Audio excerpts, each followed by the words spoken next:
No ar, mais um Análise Sindical. Análise Sindical de número 103. Hoje, dia 21 de julho de 2021.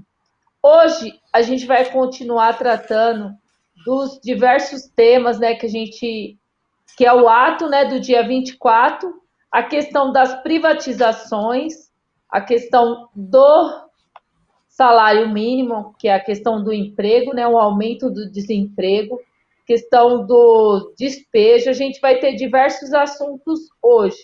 E para tratar desse assunto hoje comigo, está aqui o companheiro Neuder Basto. Boa noite, Neuder. Boa noite, Lília. Boa noite, produção. Boa noite a todos em casa. É um grande prazer estar toda quarta-feira aqui apresentando esse programa. Sejam todos bem-vindos. É isso aí, Neuder. Então vamos lá, vamos começar o nosso programa. Antes de iniciar, né, nosso bloco de notícias, gostaria de pedir para o pessoal para compartilhar, para dar seu like, mandar seu joinha, mandar seu super stick, seu super chat. Então mande aí, ajude a gente a manter essa TV 24 horas a serviço dos trabalhadores. É isso aí. Então, vamos dar início aqui ao nosso programa. Vamos começar com o nosso tradicional, né, bloco de notícias. Depois a gente dá um alô aqui para todos, boa noite, né, a todos os nossos ouvintes. Boa noite e sejam bem-vindos. É isso aí, vamos dar sequência. Um dos temas que a gente vai tratar hoje é a questão dos atos, né? Há diversos atos que já foram marcados em todo o país, né? Vamos ter o ato nas capitais e nas cidades, né? Em grandes cidades e até pequenas cidades e pequenas e médias cidades. E aí eu vou passar para o companheiro Neuder, que vai falar um pouco, né, sobre os atos que vão ocorrer, os atos que já estão marcados, e se ele quiser falar um pouquinho lá do ato de Brasília. Vai lá, Neuder. Isso é o que a gente está vendo assim nos atos, que esses atos eles vêm aumentando, né? Desde o primeiro ato, que foi no dia 19, né? Meio que até por uma titubeação, por falta da direção, né? Que marcou o último ato, do dia 3, meio que pressionada pelas circunstâncias aí do impeachment, do super impeachment e da questão da pandemia e da questão da CPI. Você agora tem um ato um pouco melhor organizado, que é o ato do dia 24, que é um ato aí que tem que ser o maior de todos os atos. Então a gente já tem aí mais de 200 cidades, né? Todas as capitais do país vão ter o ato. E você vai ter, assim, em médias e pequenas cidades também, né? Então você vai ter atos no interior de São Paulo, né? Campinas e outras cidades, que são cidades médias, como Campinas, que tem uma população bem expressiva. Você vai ter na capital do Rio de Janeiro e no interior do Rio de Janeiro, algumas cidades de Minas Gerais. Então, assim, está bem diversificado a quantidade de cidades, né, que vão ter o ato no dia 24. Aqui em Brasília, o ato também tende a ser o maior, né, de todos. Né? O ato vai acontecer, assim, na opinião minha e dos companheiros aqui da causa operária aqui em Brasília, o horário é melhor. Né? A gente estava começando os atos muito cedo aqui. Eu acho que era uma defensiva da tal operativa, né, que fica organizando os atos. Os atos estavam começando, os atos tinham início entre 9 e 10 horas da manhã. Mas os atos aqui em Brasília vão começar agora às 15 horas. Mas tem um problema, a gente estava aqui participando da reunião da operativa ontem, e eu acho que é bom denunciar aqui que é uma capitulação das pessoas que estão aí organizando o ato aqui em Brasília. Então eles querem fazer o ato aí de 2 horas, porque vai ter uma corrida de coxinha aí que vai ocupar a esplanada. Então, eles estão pensando que o ato só tem aí uma hora e meia, 2 horas, né, que o ato acabe às 17h30, porque vamos ter que 15 mil pessoas, entre 15 e 20 mil pessoas, que é o número aí, até mais pessoas podem estar no ato, mas a gente tem que capitular para meia dúzia de coxinhas que vão correr, porque me parece que já tinham marcado previamente, né, previamente a corrida, que isso também não importa. Acho que o importante é que o nosso ato é um ato político, como os companheiros hoje falaram na reunião da operativa aqui em Brasília, nós somos um ato político extremamente importante, onde aí vai milhões de pessoas, né? A gente está esperando aí até 30 mil pessoas. Então, a gente não pode capitular porque vai haver uma corrida de coxinha. Eu acho que essa corrida aí, ou ela tem que mudar o horário dela, ou mudar o dia dela. O ato não tem nada a ver com isso, né? Espero que os companheiros da operativa aqui, a gente teve uma discussão aí, a gente não concordou com isso, né? A gente acha que o ato tem que seguir o seu percurso e o horário normal, né? E a gente vai pressionar para que o ato aqui de Brasília ele comece no horário e que acabe no horário que as pessoas que estão manifestação acham o melhor horário, não porque a gente vai ficar aí na defensiva por uma corrida de coxinhas. Então, os atos tendem a crescer, né? Os números já são bem, né? A quantidade de cidades que vão fazer já aumentou, e também é interessante, né? Mais de 120 cidades no exterior já vão também fazer o ato. Isso é muito importante. Então, está alcançando os números internacionais. Inclusive, o Partido da Causa Operária, o nosso partido, as nossas células internacionais vão fazer os atos em diversas cidades, né? Na Europa, nos Estados Unidos. É isso, Lília. Beleza, Neuder, é isso aí. Gostaria que você falasse também sobre o que eles fazem aí em relação aos materiais, né? As bandeiras do ato aí de Brasília, né? Eu acho que isso aí tem que ser denunciado aqui no nosso programa. E é um absurdo também essa questão, né, do ter que acabar nosso ato, fazer um ato correndo para que os coxinhas, né, vão correr aí na esplanada, né? Isso faz parte dessa operação, né? É uma operativa da operação da Frente Ampla, né? Eu queria que você falasse um pouco sobre esse negócio que eles acabam intimidando as pessoas, fazendo revista, uma coisa absurda, né? Em plena rua. Então, aqui acontece uma coisa que é uma capitulação também da direção, mas é algo que vem aí desde das manifestações e impeachment, principalmente pro lado da esquerda, né? Que faz um isolamento, um cordão policial ali. Quem conhece Brasília, nós saímos aqui de Brasília, do lado da rodoviária, ali em frente à Biblioteca Nacional. E a gente caminha até a Alameda das Bandeiras, ali perto do Congresso. E lá o ato para de novo e depois continua voltando, sentido rodoviário até o Teatro Nacional. Ali saindo ali perto da Catedral de Brasília, ali, a PM, né, ela faz um cordão de isolamento.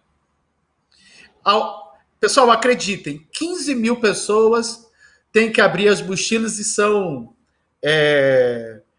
vasculhadas, né, para ver se carregam alguma coisa. Então, quando você passa por essa revista, né, você tem que deixar todos os canos das bandeiras. Inclusive, nós fizemos aqui diversos pirulitos onde eles não deixam entrar com aquele pauzinho do pirulito, porque aquele pauzinho você pode matar alguém durante a passeata, segundo a PM, né? Então você tem que quebrar ou tirar o pirulito. Você não pode passar com nada, nem com corda. Nem cordão, eles tiram cordão de dentro. Nós fomos vender nossas canecas, né? As canecas do PCO aí na nossa banquinha, tivemos que retirar todas as canecas da nossa banca, porque também as canecas não passam, porque, quem sabe, né? Alguém vai jogar uma caneca do PCO na cabeça do Bolsonaro. Então, é esse negócio que acontece aqui em Brasília. Então, existe um cordão de isolamento onde a gente vem denunciando, e as pessoas durante as manifestações também vêm denunciando isso, que é uma afronta que a polícia faz, né? Que é um rigor que também não se segue diante das manifestações coxinhas. O rigor é sempre menor, né? Eles podem até fazer uma demagogia lá, vasculhar um ao outro, dar uma revista em um ao outro, mas o rigor é bem menor. E o que acontece aqui em Brasília? Então, assim, é uma intimidação onde existe uma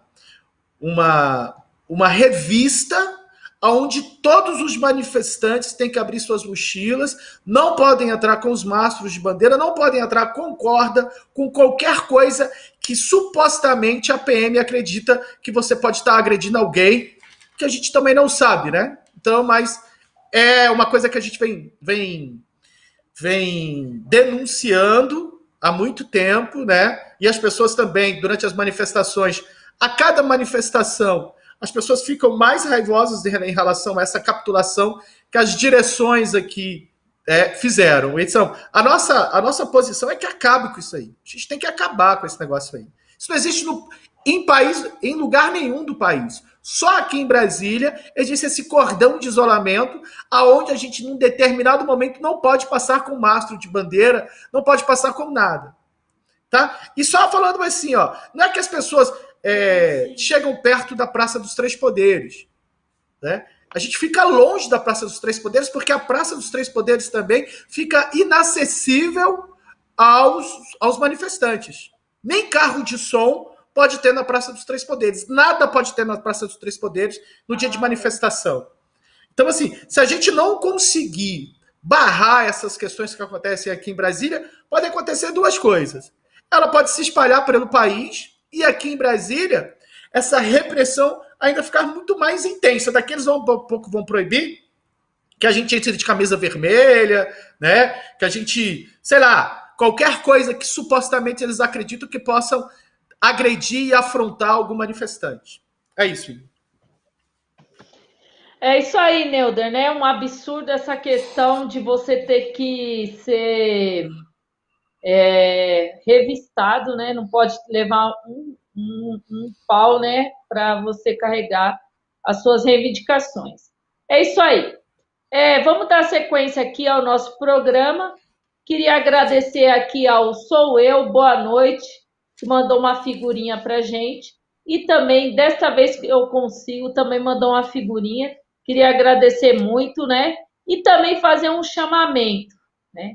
É preciso, né, a gente aumentar o nosso bloco vermelho, é preciso ganhar as ruas e então junte-se a nós, né? A gente vai estar fazendo grandes atos, tanto na Paulista como em outras capitais, né? Aí em Brasília, como o Neuder falou, no Rio de Janeiro, em Florianópolis, em Porto Alegre, então em vários lugares do país.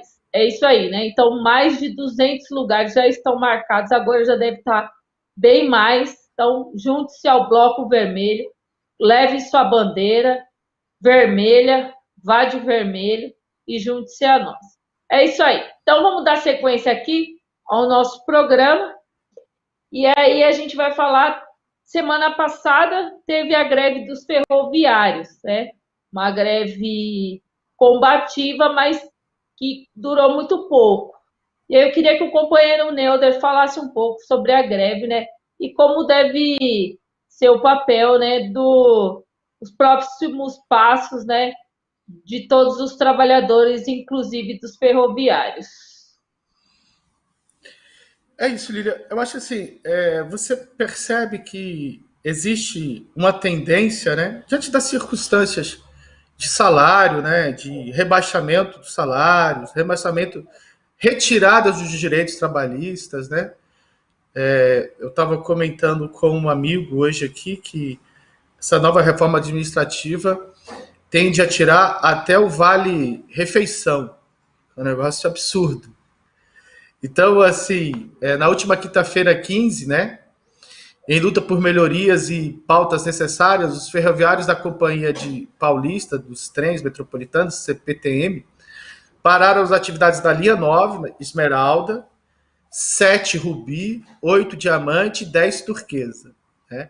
Todo mundo sabe aqui que a CPTM é uma empresa de economia mista, vinculada à Secretaria de Transporte Metropolitano do Estado de São Paulo. E mesmo operando parcialmente, a Copel informou que não acionaria o PAESE, que é o Plano de Apoio entre Empresas em Situação de Emergência, porque essas linhas afetadas pela paralisação fazem um percurso longo, porém a CPTM pediu reforço à SP Trans, uma frota municipal para atender a população. Assim, todo mundo acompanhou aí pela imprensa tradicional, pela televisão, um caos que se formou em São Paulo diante da greve dos metroviários. Eu acho que é importante a gente perceber a força do movimento operário. Assim, todo aquele caos e a imprensa burguesa tentou a todo momento, quando mostrava a greve dos ferroviários, que foi uma greve curta, porém muito forte, porque os trabalhadores, os trabalhadores tanto não queriam aí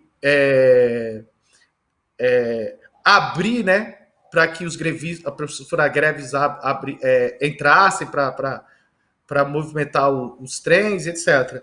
E a gente percebe assim, como é forte esse movimento, como é forte o movimento operário. Como que os trabalhadores, né, da produção, né, você pega aí, imagina só, se você para aí os metroviários, para o pessoal da energia elétrica, para o pessoal da produção de petróleo, né, que são todos os setores operários, né, os setores que produzem a mercadoria efetivamente, parassem. O caos que esse país não entraria. Essa foi assim, uma demonstração simples, pequena no sentido da força que o movimento operário tem, colocou a maior cidade, ou pelo menos parte dessa cidade, em um caos total.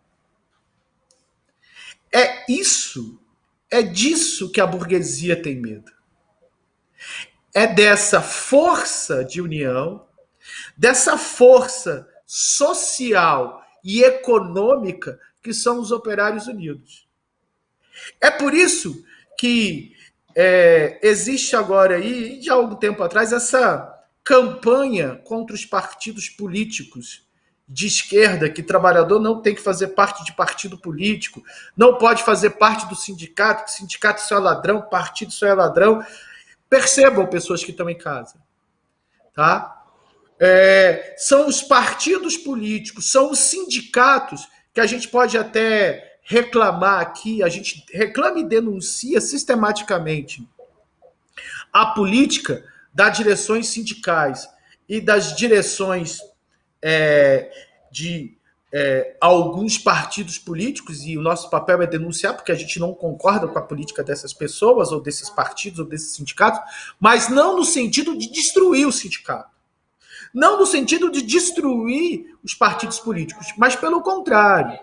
A nossa posição é uma posição de que esses partidos políticos e esses sindicatos têm uma política correta, né, de organização do movimento operário, que demonstrou, numa situação aí que não é inédita, mas a gente já não via há algum tempo, o caos, a paralisação dos ônibus e dos metroviários em São Paulo.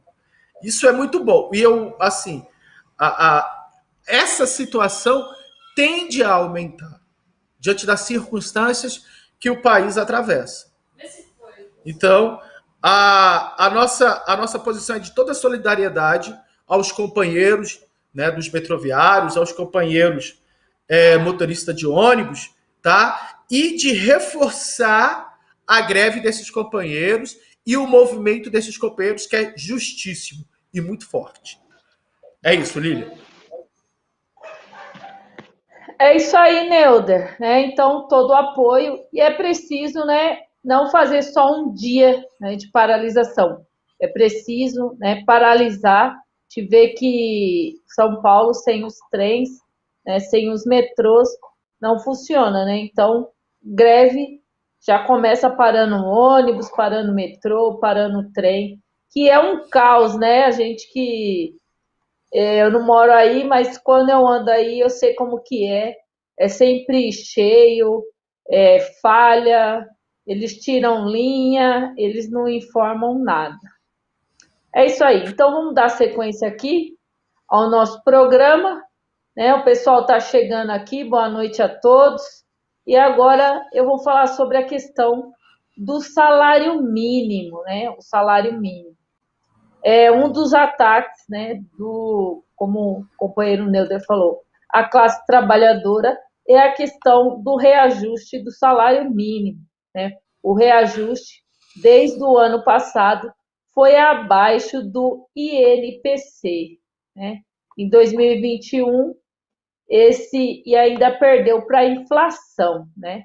Então, de acordo com a proposta, né, do golpista Jair Bolsonaro, ele já fez uma lei, né, já fez uma proposta para os próximos 3 anos, né, que vai acabar de vez, né, salário mínimo já é algo vergonhoso, vai perder mais poder de compra, né, frente à inflação, o aumento da alimentação, frente ao aumento da passagem de tudo, então já perdeu o poder de compra e agora muito mais. Então agora em 2021 o piso nacional já ficou abaixo, né?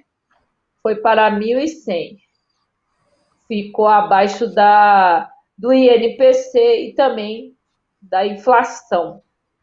E aí o ano que vem, né, já o reajuste, né, vai ser de 4,3 sobre o valor atual, já estipularam o valor, o reajuste, e aí, né, há um aumento, um acumulado do INPC, né, que está em 9,22. Mas esse percentual ainda vai ser, né, atualizado no 1º de janeiro do ano que vem. Então, se já está 9,22%, imagina quanto vai estar. Então, não vai ganhar nem metade disso. E aí foi estabelecido também o valor de 1.188, o que representa uma correção de 3,6% para o ano seguinte, né? Para 2023. Né? Por fim, o salário mínimo lá em 2023 vai estar 1.229, né? Então, há um desmonte, né? Dos trabalhadores, a questão do desemprego e também há um rebaixamento dos salários, né? Porque vários salários são pautados no salário mínimo. Então, se você não aumenta nada o salário mínimo, né? Como a gente viu, frente à inflação, não vai ter aumento nenhum aumento nem real, né? Um aumento inexistente vai representar o rebaixamento de todos os salários e aí um giro menor da economia, uma entrada menor, né, na economia do país. Então, diante disso e diante de todos os absurdos, né, aqui o golpe veio para acabar com o povo. A gente tem que sair às ruas e pedir o fora Bolsonaro, né? O fim desse governo golpista, eleições gerais e Lula presidente, né? É preciso a gente ir às ruas e dar um basta a esse golpe, né, que tirou a presidenta eleita Dilma Rousseff. É isso aí. Então vamos dar sequência aqui ao nosso programa. O pessoal está aqui mandando mensagem, né, de boa noite. Aí o companheiro falou assim, que a elite tem medo do povo acordar, né? Aí ele continuou comentando aqui. Então, é preciso, né, que a gente saia às ruas. É preciso ir, né, nos bairros populares, nas empresas, né, ir lá e chamar os trabalhadores, né? As direções sindicais, os sindicatos, é para isso, né? É para organizar os trabalhadores. Nada é espontâneo, né? A pessoa vai levantar lá um dia e vai falar, não, é hoje que eu vou protestar. Não é assim, né? Você precisa ir lá, conversar com o trabalhador, né? Entregar um boletim, fazer uma agitação, né?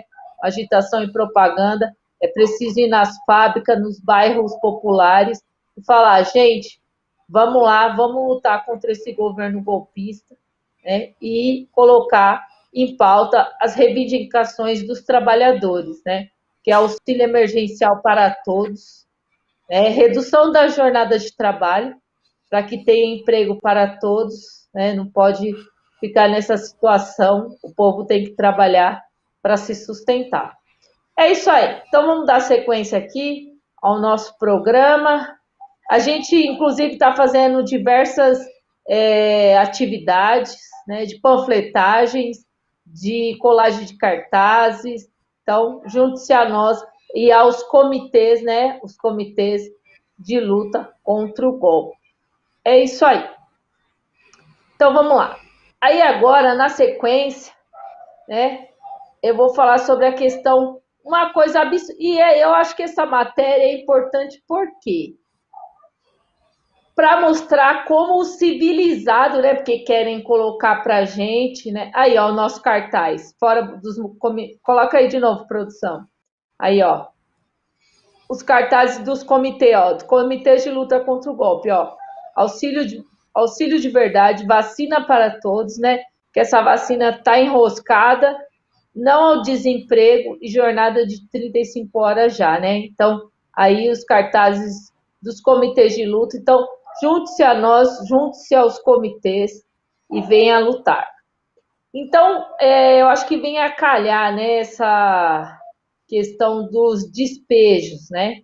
Aumentou o número de despejos no estado de São Paulo, né? Então, o estado de São Paulo, né, o civilizado, né, porque o povo fica falando que o Dória é civilizado, né, não sei aonde, tá despejando o pessoal, né? Não sei que civilidade tem isso em plena pandemia, né? Inclusive fizeram um projeto de lei para que não tenha despejo durante a pandemia, mas esse projeto passou lá, né, na Alesp, e agora está lá, esperando que o governador sancione, né? Então, a gente já sabe o que vai acontecer, né? Então, houve um aumento de 28% nos despejos. Então, de março de 2020 a junho, né, foram 3.970 despejos, 4 vezes maior do que do Rio de Janeiro. Então, um negócio absurdo, né? Existe essa lei que proíbe, mas está lá dentro da gaveta e a gente sabe que o fascista, né, como o Bolsonaro, João Dória, não vai fazer nada em relação a isso, né? Ele é a favor. Quem elegeu ele foi a especulação imobiliária, todo esse pessoal que vive desses despejos. Então, não deve se esperar nada. Por isso que contra Dória, contra Bolsonaro, contra todos esses golpistas, a gente tem que sempre lembrar do Bolsodória, né? Bolsodória foi o carro-chefe, né, da campanha do Dória para o governo do estado de São Paulo.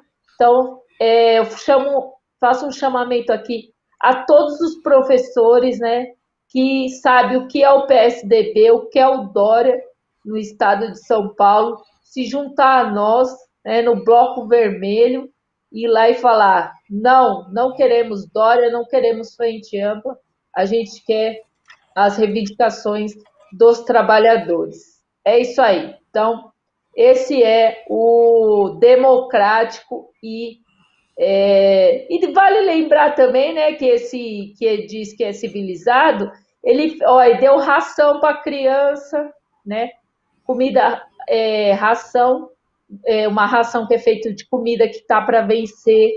Ele jogou água, né, nos moradores lá de rua em pleno inverno de São Paulo. Então, tudo que esse governo, ele jogou bomba, né, jogou nos professores. Então, é isso aí. A gente tem que ir para as ruas e falar assim, não ao Bolsodória. É isso aí. Então, vamos dar sequência aqui ao nosso programa. pessoal está aqui, né? Vamos lá, quem não deu o seu joinha, dê seu joinha, mande seu superchat, seu super stick e se junte a nós, ao bloco vermelho, para dizer fora Dória e fora Bolsonaro. Vamos dar sequência aqui ao nosso programa. Vou chamar o Neuder para falar, né? Frente ao desemprego, o que acontece?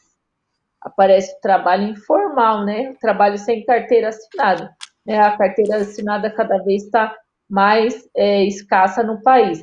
Então, queria que o companheiro Neuder aqui falasse um pouco sobre a questão do trabalho informal, o que tem acontecido no país. Oi, Lilian. Obrigado. Oi. A gente, assim, parece que a gente está falando todas as semanas, né, que a gente vê que toda quarta-feira, eu já falei isso aqui, sobre...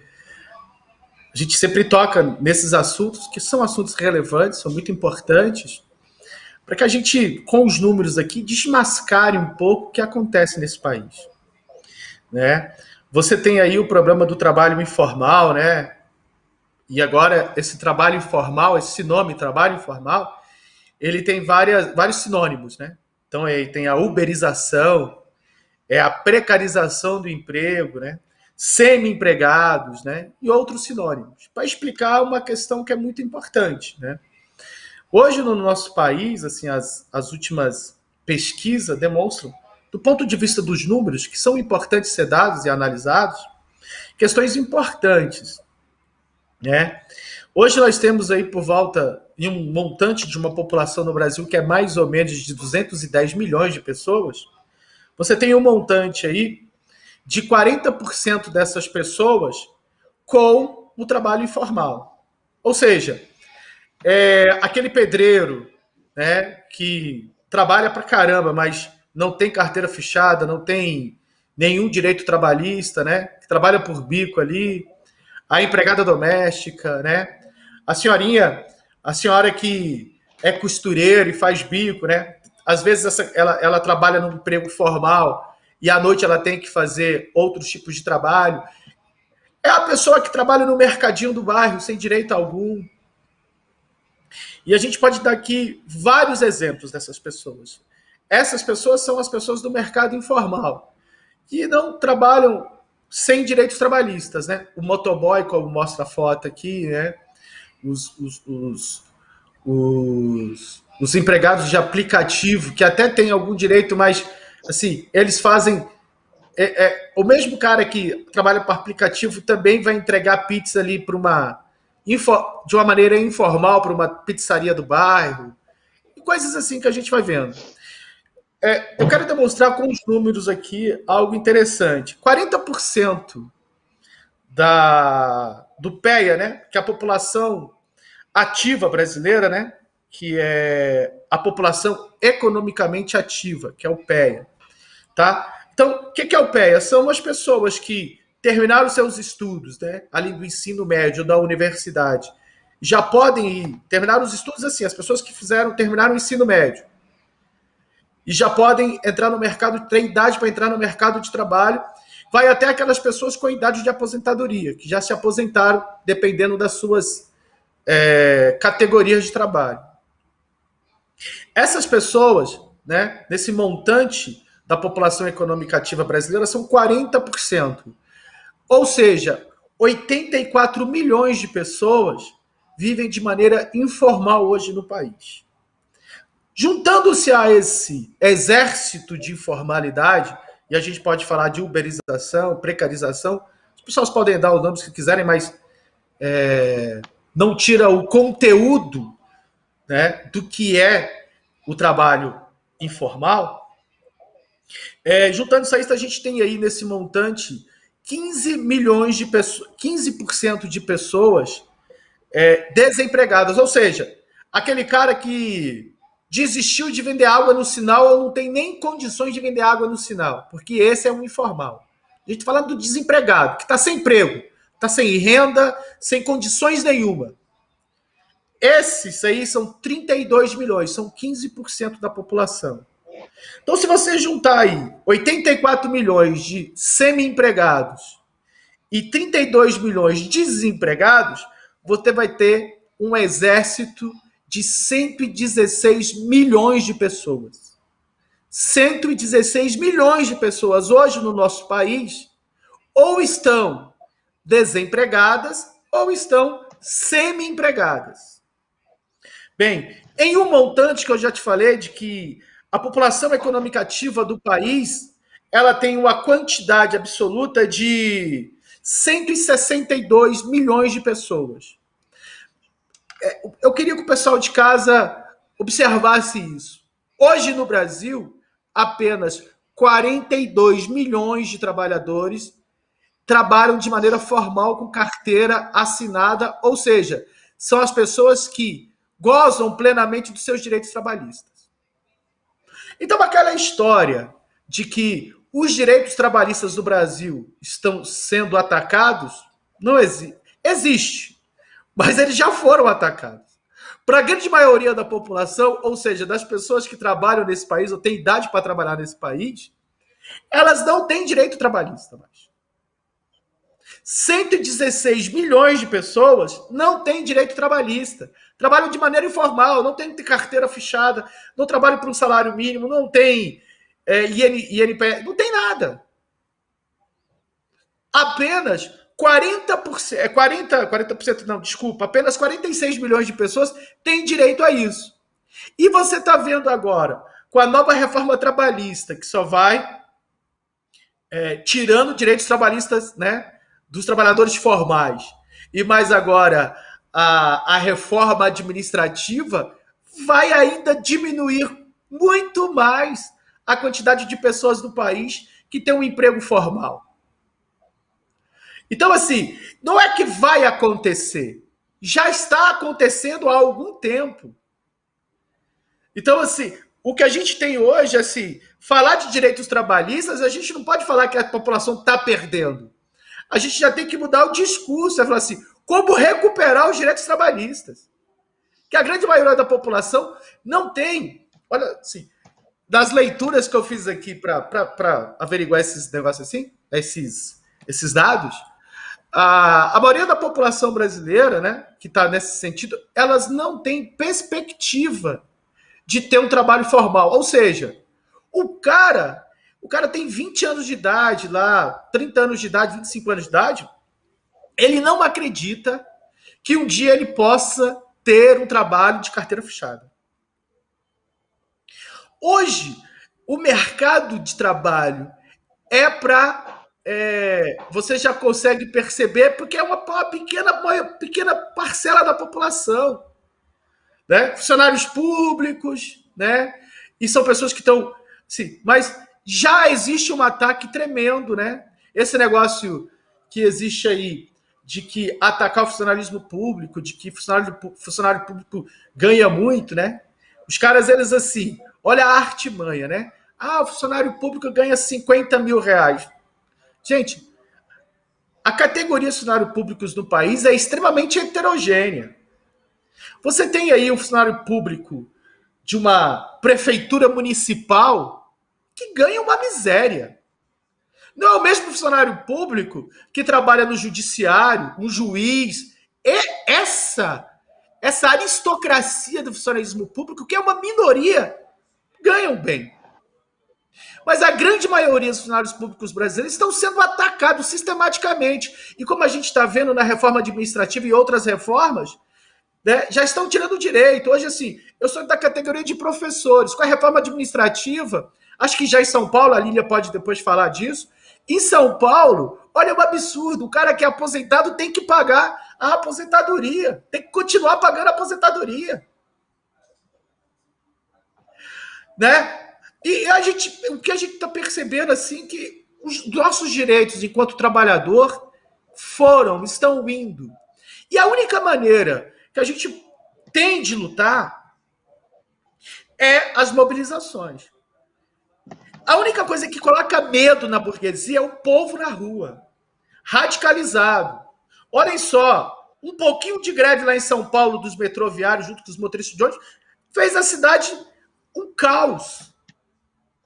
Então, uma classe trabalhadora extremamente importante nesse sentido. E o que está agora em voga também são essas pessoas, que é o detalhe também, que essas pessoas, esses 116 milhões de pessoas no Brasil, não estão ligadas a sindicato nenhum. São totalmente desorganizadas. A gente vê agora aí que é uma questão importante, que os motoristas de aplicativo, né, que os entregadores de aplicativo agora estão organizando o sindicato, que é muito importante, está certo.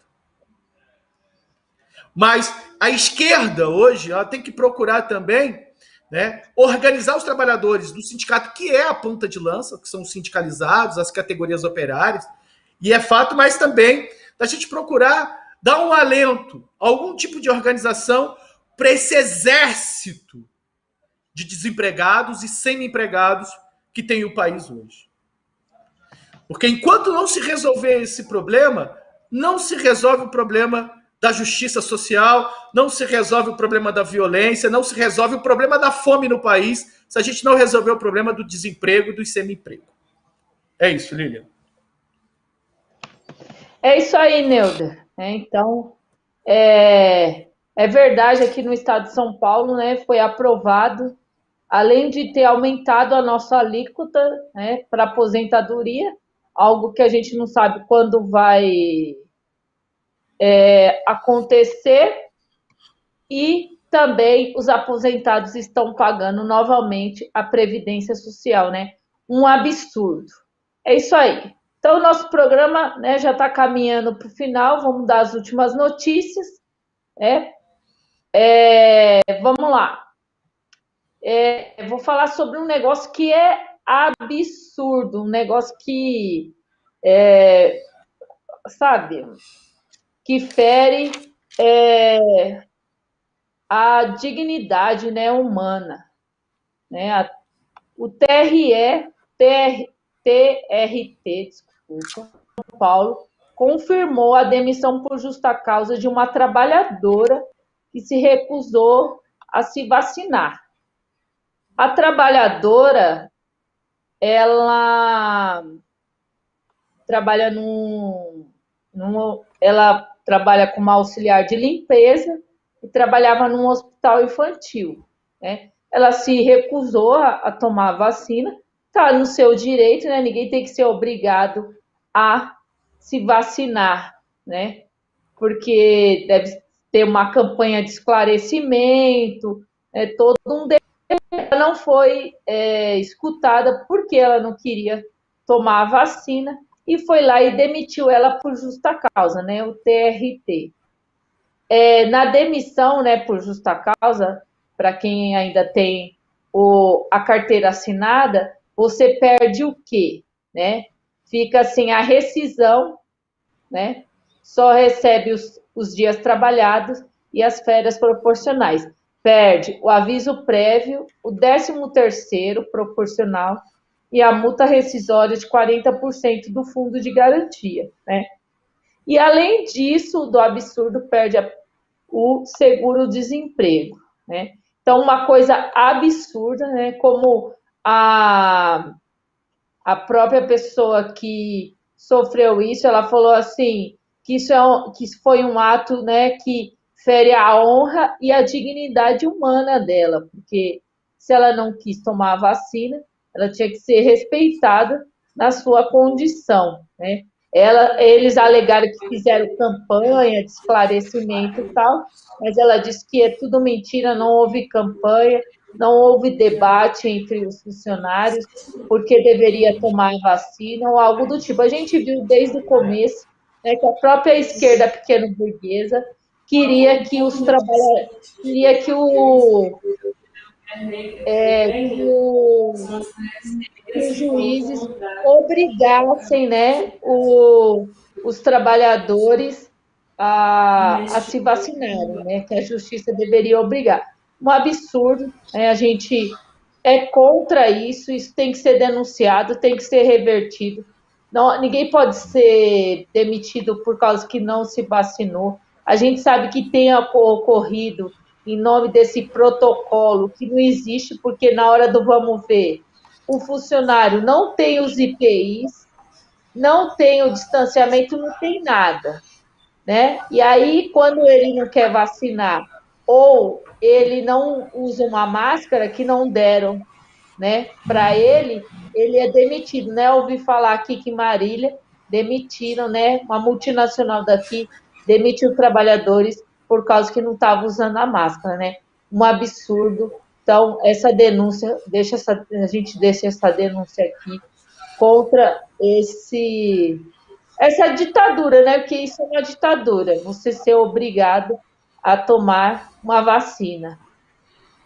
Isso aí, vamos lá, vamos dar sequência, que ninguém sabe direito, né? A eficácia tinha que ser uma coisa mais clara, mais debatida, né? A pessoa também tem que ter o direito de falar, não quero tomar. É um direito, né, individual que deve ser respeitado. É isso aí. Então, eu vou passar para o companheiro Neuda, que vai dar a última notícia para a gente, e a gente vai se despedir, porque logo mais tem o programa, né? O programa mais esperado de todos os dias, o resumo do dia, com o companheiro Antônio Carlos Silva, que vai falar mais sobre a questão do golpe que eles estão querendo fazer, né? Em cima das eleições do ano que vem, e sobre o ato, né, do dia 24 de julho. É isso aí. Vai lá, Neuda. Então, Lilia, eu vou falar aqui sobre a questão do funcionalismo público, né, do desmonte do funcionalismo público. Todo mundo sabe aqui que o golpe de Estado ele foi dado porque não existiam condições no Brasil até aquele momento ali para se implementar um conjunto de políticas que iriam atacar ainda mais os trabalhadores. Então, assim, o governo do PT, diante das suas contradições internas, né? Ele não poderia fazer isso, ele não teria condições de fazer isso aí. Então, a direita teve que tirar o PT e colocar partidos dela para que, diante de um golpe de Estado, né, sem apoio popular nenhum, para que essas pessoas implementassem políticas para o desmonte do Estado. Ou seja, e o desmonte do Estado também é um desmonte do servidor público, do trabalhador público.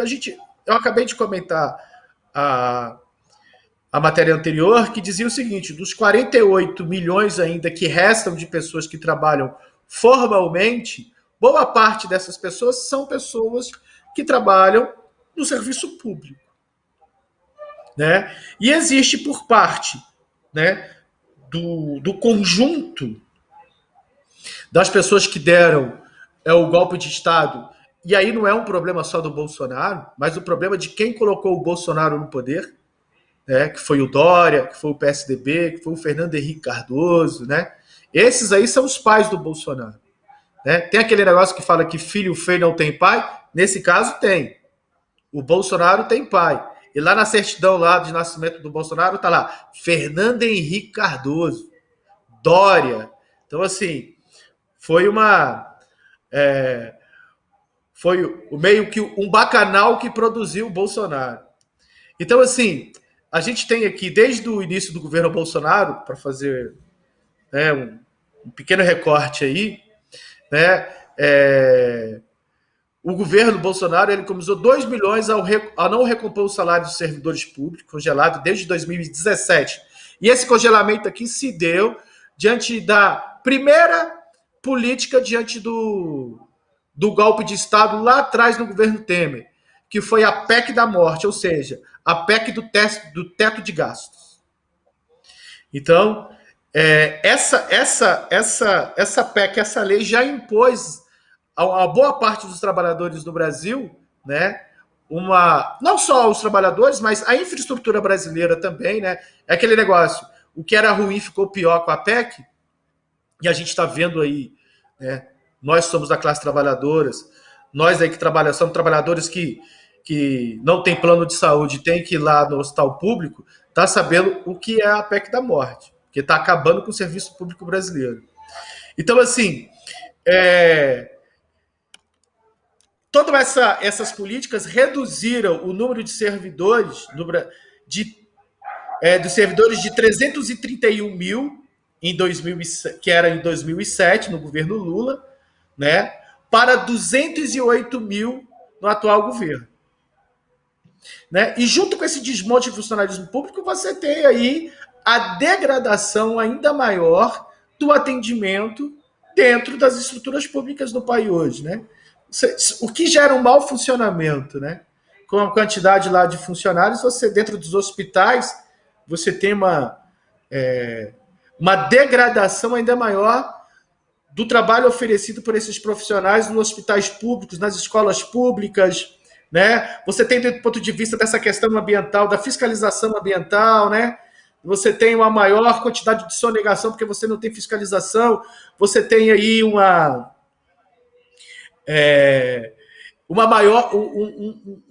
quantidade muito maior de crimes ambientais do país, porque você também não tem essa fiscalização. Então, assim, é a precarização, né, como eu falei na matéria anterior, a precarização, a uberização do serviço público brasileiro, que só vem decaindo, só vem sendo destruído. E não só por isso também. Existe também uma questão que está por trás dessa questão hoje do funcionalismo público brasileiro, são as terceirizações. Hoje, se você dá uma volta aqui nos ministérios, aqui em Brasília, né? Você vai aqui nos ministérios, a grande maioria, mais de 50% das pessoas que hoje trabalham nos ministérios não são funcionários públicos, são terceirizados, ganhando um salário muito, muito menor do que de um funcionário de carreira de tantos os ministérios que existem aqui. Então, é uma precarização, é o desmonte do serviço público brasileiro por baixo. Né? E, detalhe, os grandes salários, nesses ninguém mexe, que são os juízes, né? Esses grandes salários aí dos funcionários públicos, com esses ninguém mexe. Mas com a rapaziada que trabalha, que dá o seu suor, esses sim estão sendo desempregados, esses sim estão sendo terceirizados. É isso, Lilian? É isso aí, Neuder. Então, né, pelo avançado aqui da hora do nosso programa, queria mandar um abraço a todos, né, a todos que estiveram aqui com a gente, né? Na sequência, o programa Resumo do Dia, com o companheiro Antônio Carlos Silva. E aí, eu passo para o companheiro Neuder também mandar o seu abraço. Quero pedir obrigado aqui à audiência, a todas as pessoas que acompanharam a gente até agora, todas as pessoas que acompanham não só o nosso programa, mas dão audiência ao canal Causa Operária. Muito obrigado por essa audiência que só vai aumentando. E quero fazer um chamado especial para que todos possam ir e vão às manifestações do próximo sábado nas suas cidades, nas suas regiões. E levem mais pessoas. Faça uma campanha aí no seu bairro, com o seu vizinho, com todo mundo, leve todo mundo. Porque é desse jeito que a gente vai tirar o Bolsonaro. É na rua. É só na rua que a gente vai conseguir tirar o Bolsonaro e é só na rua que a gente vai conseguir reconquistar os nossos direitos e tudo que foi perdido. Um grande abraço a todos. Um abraço. Tchau.